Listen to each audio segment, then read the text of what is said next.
Hello everyone and welcome back to ICT channel. आज हम करने जा रहे हैं 57th डे यानी 57वां दिन का सेशन।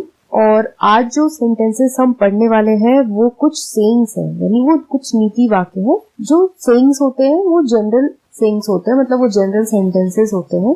तो ये कुछ कॉमन सेंटेंसेस हैं जो हम जनरली बातचीत में किसी से सुनते हैं, या हम बातचीत करते टाइम किसी को बोलते हैं, या हम बुक्स में रीड करते हैं। तो ये ऐसे कॉमन सेंटेंसेस हैं। तो वीडियो को शुरू करें उससे पहले चैनल पे अगर नए हैं तो चैनल को सब्सक्राइब करें। तो पहला सेंटेंस है, सच्ची बात सबको कड़वी लगती है, ट्रुथ इज बिटर। तो सच्ची बात सबको कड़वी लगती है, यानी जो सच है वो हमेशा कड़वा होता है। तो इसका सिंपल ट्रांसलेशन है, ट्रुथ इज बिटर। परिश्रम ही सबसे बड़ा धन है। परिश्रम यहाँ पे सबसे बड़ा धन है, इसका मतलब क्या है कि जो परिश्रम करता है उसको हमेशा फल मिलता है। तो उसको हम कैसे कहेंगे, हार्ड वर्क ऑलवेज पेज, यानी हार्ड वर्क का हमेशा फल मिलता है। सुस्ती सभी रोगों की जड़ है। सुस्ती यानी आइडलनेस, और जड़ है यानी रूट कॉज है। रूट कॉज का मतलब ये होता है कि हर एक मुश्किलों की वजह है या उसकी कॉज है। तो यहाँ रूट कॉज जड़ के लिए यूज किया गया है। तो idleness is the root cause of all ills. तो यहाँ इल्स का मतलब तबीयत खराब होना या बीमार पड़ना नहीं है। यहाँ इल्स का मतलब है रोगों की जड़, यानी जितनी भी जो बुरी चीजें हो रही हैं, बुरी चीजें जो होती है हमारे साथ, वो हमारी सुस्ती यानी हमारे आलस के कारण होती है। तो idleness is the root cause of all ills. जिस घर में फूट हो वहां खड़ा नहीं हो सकता, यानी जो घर में आपस में मतभेद है, फूट है, वो घर खड़ा नहीं हो सकता, यानी वो सीधा खड़ा नहीं रह सकता, वो टूट जाता है। तो a divided house can not stand, यानी ऐसा घर जिसमें हर लोग डिवाइडेड है। फूट होना यानी डिवाइडेड होना। तो a divided house can not stand, वो खड़ा नहीं रह सकता। हमेशा सच की विजय होती है, ट्रुथ ऑलवेज विंस। अधिक आना जाना इज्जत खो देता है। अधिक आना जाना यानी फैमिलियरिटी ब्रीड्स कंटेम्प्ट। कंटेम्प्ट यानी इज्जत खो देना, उसकी वैल्यू खत्म हो जानी। तो ये सेंटेंस आपको अच्छे से देखना है। फैमिलियरिटी ब्रीड्स कंटेम्प्ट, इसका मतलब होता है अधिक आने जाने से इज्जत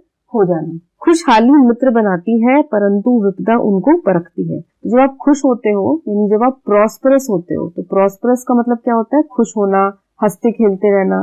जब आप प्रॉस्परस होते हो तब आपके मित्र तो बनते हैं, लेकिन उनकी जो असली फर्क है वो एडवर्सिटी में होती है। यहाँ एडवर्सिटी का मतलब है कि जब आप पे कोई मुसीबत आती है, कोई संकट आता है, कोई परेशानी आती है, तब उन मित्रों की असली परख होती है कि कौन आपके साथ रहता है और कौन आपसे मुंह मोड़ लेता है। तो प्रॉस्पेरिटी गेन्स फ्रेंड्स। प्रॉस्पेरिटी यानी खुशहाली, खुशहाली में आपके मित्र बनते हैं। But adversity tries them. Adversity यानी जो मुश्किलें हैं, जो विपदा है, जो परेशानी है, वो उनको ट्राई करती है, यानी वो उनको परखती है कि असली में मेरा मित्र है या नहीं है। नेक्स्ट है, ईमानदारी सबसे अच्छी नीति है। नीति यानी policy. Honesty is the best policy. ईमानदारी को हम क्या कहते हैं, ऑनेस्टी। तो honesty is the best policy. तो ये जो कथन है, जो सेइंग है, ये आपको हमेशा अपनी लाइफ में जरूर अपनाना चाहिए। मुंह पर की गई प्रशंसा खुशामद होती है, यानी अगर सामने में आपकी कोई प्रशंसा कर रहा है, यानी वो आपको खुशामद आपकी कर रहा है, यानी आपको बटरिंग कर रहा है। लेकिन अगर आपके पीछे कोई आपकी प्रशंसा कर रहा है, यानी वो सच में आपको अच्छा मानता है और सच में वो आपकी प्रशंसा कर रहे हैं। तो एक्सटॉलिंग का मतलब होता है मुंह पर प्रशंसा करना।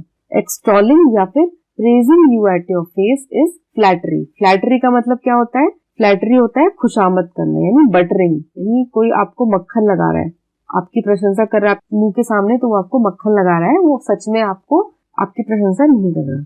विद्या में विवाद होना स्वाभाविक है, यानी जब हम पढ़ते हैं तो कुछ ना कुछ उसमें कंट्रोवर्सी होना जरूरी है। कोई भी सेइंग ऐसी नहीं है जो जैसा पढ़ रहे हैं वो वैसा ही हो, कुछ ना कुछ उसमें कंट्रोवर्सी होती है, कुछ ना कुछ उसमें विवाद होता है। तो लर्निंग ब्रीड्स कंट्रोवर्सी, यानी लर्निंग यानी विद्या, ब्रीड्स यानी लाती है, जन्म देती है कंट्रोवर्सी को। जितना ज्यादा आप पढ़ोगे, जितना ज्यादा आप जानोगे, उतना ही ज्यादा आप विवाद करोगे।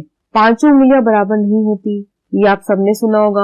All are not like. तो यहाँ उंगलियां तो सिर्फ एक कथन के तरीके से, एक सेइंग के जैसे यूज किया गया है। कहने का मतलब ये है कि हर कोई एक जैसा नहीं होता, हर एक आदमी एक दूसरे से अलग है।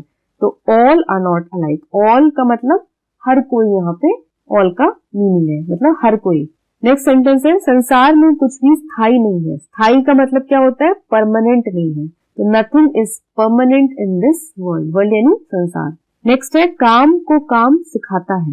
ये आप काम करने से ही काम सीखते हैं। अगर आप बैठे रहेंगे, आप बोलेंगे मुझे तो ये काम आता ही नहीं है, तो आप कभी नहीं सीखेंगे। जब तक आप उस काम को करना शुरू नहीं करेंगे तब तक आप उस काम में एक्सपर्ट नहीं बनेंगे, उसको आप सीखेंगे नहीं। तो experience teachers the unskilled. Experience यानी किसी काम को करने की समझ होना। मतलब आपको 5 साल का एक्सपीरियंस है, 2 साल का एक्सपीरियंस है, तो एक्सपीरियंस जो है वो अनस्किल्ड को भी आ जाता है। कैसे आ जाता है? काम करने से आता है। अनस्किल्ड यानी जो काम नहीं करता है, जिसको काम बिल्कुल नहीं आता है। नेक्स्ट है आदमी पेट का दास है। पेट का दास यानी पेट का नौकर है, पेट का सर्वेंट है, यानी पेट के लिए आदमी हर एक काम करता है। तो man is slave to his stomach. आदमी जो भी करता है वो अपने स्टमक के लिए करता है, अपने पेट के लिए करता है, तो इसलिए आदमी अपने पेट का गुलाम है। खोटा सिक्का सदा लौट आता है। खोटा सिक्का आप कहीं भी चलाओ वो वापस आपके पास आ ही जाएगा। खोटा सिक्का यानी नकली सिक्का या खराब सिक्का। तो a base coin never runs. Base coin यानी खोटा सिक्का, नेवर रन्स यानी चलता नहीं है कभी भी। प्रेम और युद्ध में सभी कुछ सही है। ये बहुत ही जनरली यूज किया गया सेइंग है, जो हर एक मूवी में, हर एक डायलॉग में आपने कहीं ना कहीं सुना होगा। All is fair in love and war, यानी प्रेम और युद्ध में सब कुछ जायज है। धीरज में प्राप्ति है, यानी आप जब धैर्य रखेंगे तो आपको आपका जो मुकाम है, आप जो चाहते हैं प्राप्त करना, आपका गोल अचीव करना, वो आपको जरूर मिलेगा। तो परसिवरेंस प्रिवेल्स। परसिवरेंस का मतलब होता है कि धीरे धीरे धैर्य रख करके आगे बढ़ते रहना। प्रिवेल्स यानी जीत होती है, आपको प्राप्त होता है।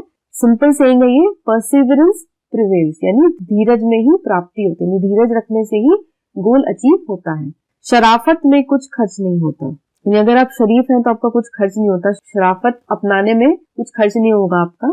कर्टेसी यानी शराफत, कॉस्ट नथिंग। शराफत आपको किसी भी कॉस्ट पे नहीं मिलती, ये बिल्कुल फ्री है, कोई भी शरीफ हो सकता है, आप कैसे भी शराफत दिखा सकते हैं। मर गए मुकर गए। डेथ पेज ऑल डेब्ट्स, यानी मर ही गए तो आप मुकर ही गए। जब डेथ ही हो गई तो डेथ ने ही आपके सारे कर्जों को चुका दिया। हर गधे को अपनी आवाज सुरीली लगती है। एवरी एस लव्स हिज ब्रे। एस यानी यहाँ पे गधा, और ब्रे यानी गधे की जो आवाज होती है उसको ब्रे कहते हैं। तो हर एक गधे को अपनी आवाज सुरीली लगती है। तो एवरी एस यानी हर एक गधा, लव्स हिज ब्रे, उसको अपनी आवाज पसंद होती है, सुरीली लगती है। किसी को मारना हो तो इल्जाम लगाकर मारो, यानी किसी को कोई मारना हो तो उसको सच में मत मारो, उसको चाकू से, छुरी से उसका मर्डर मत करो, उसको इल्जाम लगा के, उस पे इल्जाम लगा करके उसको मारो। Give a dog a bad name and hang him. ये इसका लिटरल मीनिंग नहीं है कि यहाँ पे कुत्ते की बात नहीं हो रही है, ये बस सेइंग है। ये इस सेइंग का मतलब यानी give a dog a bad name and hang him, इस सेइंग का मतलब होता है ये कि किसी को मारना हो तो इल्जाम लगाकर मत मारो। तो ये सेइंग्स आपको एज इट इज याद करनी होगी। ये हम वर्ड टू वर्ड ट्रांसलेट यहाँ पे नहीं कर सकते, क्योंकि यहाँ पहले मैंने आपको बताया ये नीति वाक्य यानी सेइंग्स है, और सेइंग्स जो होते हैं वो जनरल स्टेटमेंट्स होते हैं। जनरल स्टेटमेंट्स यानी ये कभी चेंज नहीं होते और ये एज इट इज पढ़े जाते हैं। जैसे ट्रूथ इज बिटर, ये चेंज नहीं कर सकते आप। ट्रूथ इज नॉट बिटर आप कभी नहीं बोल सकते। ट्रूथ इज बिटर ये सेइंग है, यानी ये एज इट इज ऐसे ही हम कहेंगे। तो वैसे यहाँ पे जो ये सेइंग है give a dog a bad name and hang him, ये ऐसी ही सेइंग है। यहाँ डॉग बोल के हम कुत्ते की बात नहीं कर रहे हैं। इसका मतलब होता है किसी को मारना हो तो इल्जाम लगाकर मारो। नेक्स्ट है सुंदर वह जो सुंदर काम करे, यानी सुंदर वही इंसान है जिसके काम सुंदर होते हैं। कोई ऐसा हो जो दिखने में सुंदर हो लेकिन वो सबको नाखुश करता है, उल्टी सीधे काम करता है, तो वो सुंदर नहीं है। तो handsome is that handsome does. Handsome is यानी सुंदर वो है, दैट यानी जो, हैंडसम डज जो सुंदर काम करता है। तो ये थी हमारी आज की वीडियो। आगे कुछ और मिसलेनियस सेंटेंसेस हैं जो हम अगली वीडियो में यानी पार्ट 2 की वीडियो में हम देखेंगे।